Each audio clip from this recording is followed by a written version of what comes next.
Hey everyone, it's Michelle from Nannies on Call. Today we're lucky we have Kate McGeckin with us, so you don't have to listen to me blabber on the whole time. Kate's been with Nannies on Call over 10 years. She's helped set up interviews with families and place nannies in positions thousands of times. So she has a great background to help us out today. And today we're going to talk about difficult questions that families often ask, and then how to answer them properly. So we're going to play a little bit scenario here, and I will be the parent and I will ask the questions to Kate. She's going to answer them properly, or how we feel are good answers, what we feel are good answers. And then she's going to, we'll talk a little bit about where nannies go wrong and what mistakes they make answering some of these questions. So let's get started. Okay. So Kate, it's nice to meet you. Why do you love working with children? I really love watching them explore and learn new things. I love that kids laugh a lot, and I always feel happy when I'm with kids. That's great. Okay, so let's just rewind a little bit. And so what are some of the problems that come up when nannies answer that question? I think the biggest problem is oversharing. So for example, if you're like, oh, well, I've always wanted to have my own kids one day, and we just got married and we're thinking about starting a family soon, that's oversharing. It's absolutely fine. It's absolutely natural. It's a perfectly logical goal to have, but in the interview, there's no real place for that at the moment. Sometimes people also say about their goals. So, I really love kids, and one day actually I want to start my own daycare. Again, that's oversharing. Parents don't want to hear what you might do one day, or that you're going to leave the family anytime soon. So just simply answer the question, why do you love working with kids? I love them because they're kind-hearted and they're genuine and they make me happy. Right. And I think the key really is, when you overshare, a lot of times all the family hears is, I'm going to leave you. And that's true, but we don't want to say that at the interview because it really shuts them down really quickly. Yes. Yeah. Exactly. Okay. So the next question is, Kate, why did you leave your last position? It was a really tough decision to leave because I really loved the kids. I gave notice because I wanted to find a position where I could focus on my strengths, and my strengths are working with toddlers. Great. And we have toddlers, so that's great. That's something, the person would say that. So what are some of the issues that might arise when a family asks that question and a nanny asks, maybe not in the way you just gave as an example? I think the number one mistake people make at interviews, whether it's a nanny industry or whatever industry it is speaking badly about past employers. It's never, ever, ever okay. And I hear the feedback a lot saying, we really like the nanny, but she had really negative things to say about the last manager of her daycare, or her last family that she worked for. They're worried that you're going to go on to say bad things about them, and it's just not something that they want to get involved with whatsoever. So keep it positive. Keep it positive and keep it about you and not about them. Exactly. Yeah. Or something else is, don't ever say something like, oh, well, I was looking after the kids, but they were out of control.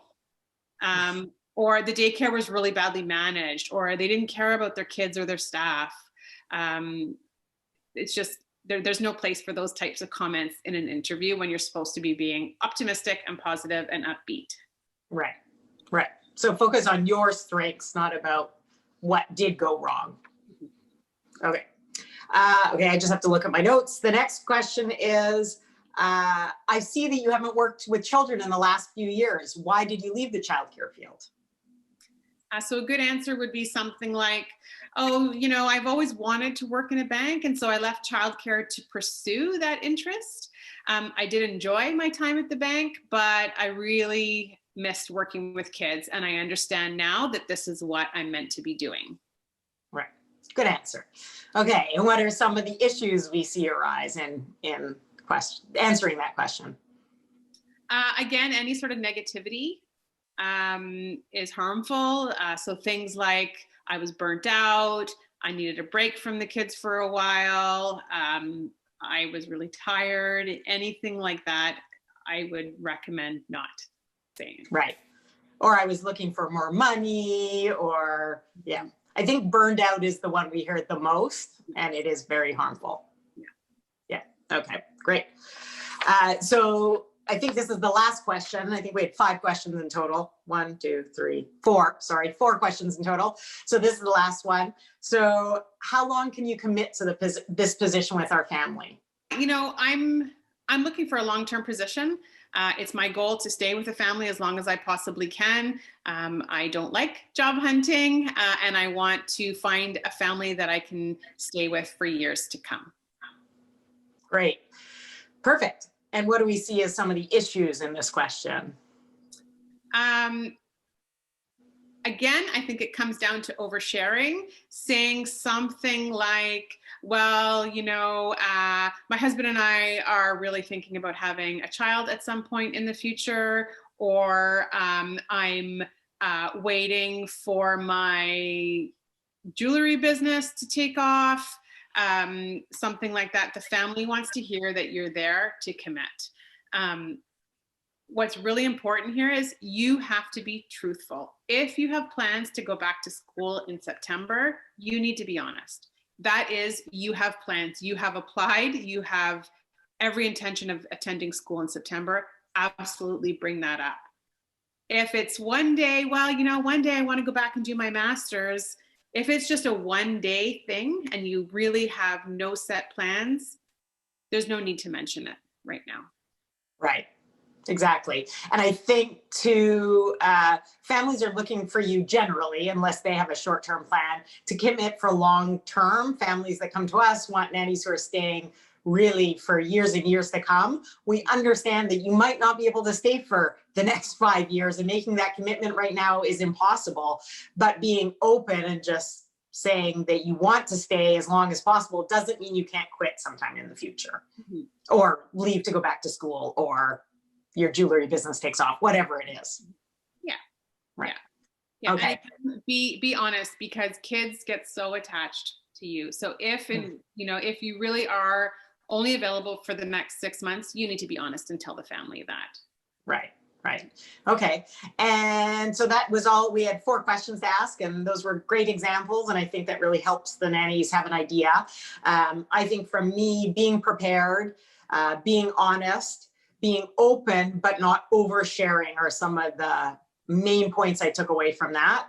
Is there anything else you can think of that you wanted to add? I think you just need to be positive and honest, and smile a lot. That's awesome. We're smiley people, so that shouldn't be hard. Okay, well, thank you everyone for joining us today, and hopefully you enjoyed that. Make sure you leave a comment below if you want to have any other questions or have any other ideas, videos you want to see. So we'd love to see you again. Have a great day. Bye-bye.